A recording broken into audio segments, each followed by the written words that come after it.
që ka nevojë edhe për një front moral kombëtar më gjerë, ku përfshin edhe intelektualët te kjo. Patjetër, sepse establishmenti i vjetër është i lidhur ngushtë me oligarkat dhe krimin, dhe nuk mund të hiqet lehtë nga pushteti vetëm nga protestat. Ajo duhet përmbajtësohej me një rezistencë, me shtrirje gjerë kombëtare dhe me një moral theksuar kombëtar.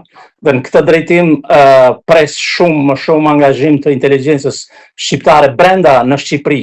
Ai peticioni dhe mbështetja që i dhanë protestave 223 akademikët tanë gjithandej në Evropë dhe botë ishte një fillim që i mbar, por që tashmë ka radhën të shoqërohet me angazhim dhe impenjim të fuqishëm të intelektualëve në Tiranë.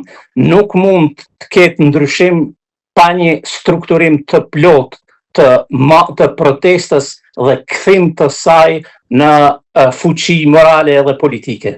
Po, pikërisht e kjo, sepse ju keni përjetuar dhe kaluar dhe shumë protesta, edhe i njihni mirë këtë proces. Tani, a mendoni që ka mbyll këtë fazë protesta me fuqinë që tregoi shesh?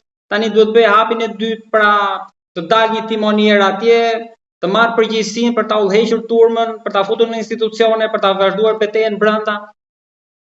Historia e protestave, sidomos këtyre që kanë të bëjnë në përballje me oligarkët, ajo e dëshmuar në lëvizjet masive në Itali, në Spanjë, Greqi dhe tash 2 vjet edhe në Serbi, e dëshmon se pa një ristrukturim të mirëfillt moral dhe politik, pa udhëheqje politike, pa një strukturë të fuqishme që bën prapakthimin të pamundur, nuk mund të ecë tutje. Prandaj ka nevojë që morali i shpërfasur këto ditë në sheshet e Tiranës të bartet edhe gjithandej në familje, në punë, gjithandej, dhe protesta respektisht kauzat e saj të bën objekt diskutimi nga amfiteatret me studentët deri te kafete e përditshme.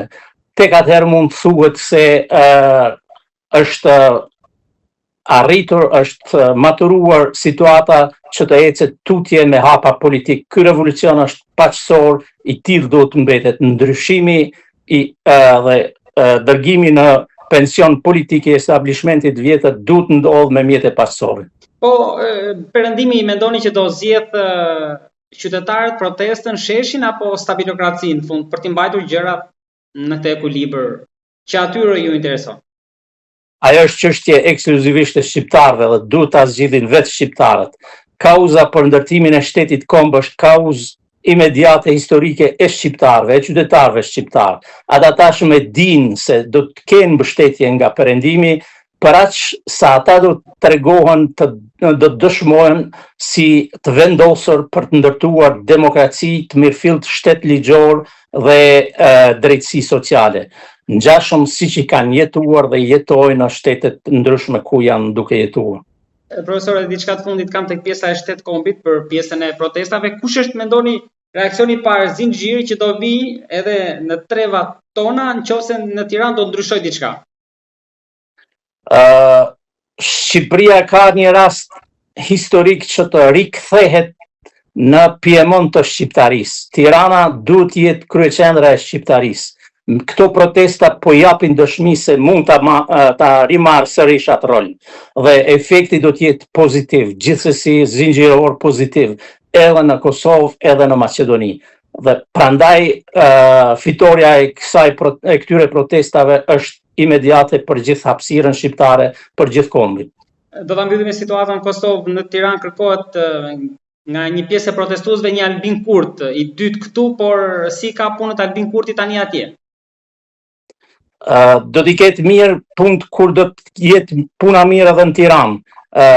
Nëse organizmit ton i pikon gjak në majt gishtave të këmbëve, sigurisht i dhembe dhe koka, edhe e kundërta. Kosova dhe Prishtina dhe Tirana duhet jenë dy qendra shqiptare që e ndihmojnë njëra tjetrën, jo që e pengojnë njëra tjetrën. Dhe bashkarisht pastaj mund të ecet drejt shtetit komb. Pra, mendoni që në këtë rast për situatën atje do të kalohet me zgjedhjen e presidentit edhe kryeministit qeverisë së re? Është e vetë kuptueshme që Serbia ka investuar shumë kohë gjatë në Kosovë dhe bllokimi i sistemit politik që këtu rrëzua me një revolucion të heshtët demokratik më 14 shkurt vitit 2021 nuk ka kaluar pa u ndje në Beograd dhe të aleatët e tij. Sigurisht që mbajtja peng e shtetit për 16 muaj për kapricjot e ca politikanëve të papërgjegjshëm të lidhur me oligarkët këtu, e cilët tashmë po duan të shtrin kthetrat edhe në Bregdetin shqiptar nga Peja e nga Prishtina, nuk kalon lehtë, por ata tashmë janë të mundur dhe besoj shumë që situata do të vijë duke u etabluar këtu dhe pastaj sigurisht që kjo do ta ndihmojë edhe Tiranën. Profesor, unë falenderoj shumë për mendimet tuaja që ndahet me publikun tonë. Jemi në mes të kësaj vale dhe në pritje të asaj që do të ndodhë. Jam i njohës për kohën dhe mendimet që shpalosët që ndahet. Lutem, pamjet madhështore të protestës na bëjnë që të jemi optimist. Ju falenderoj shumë.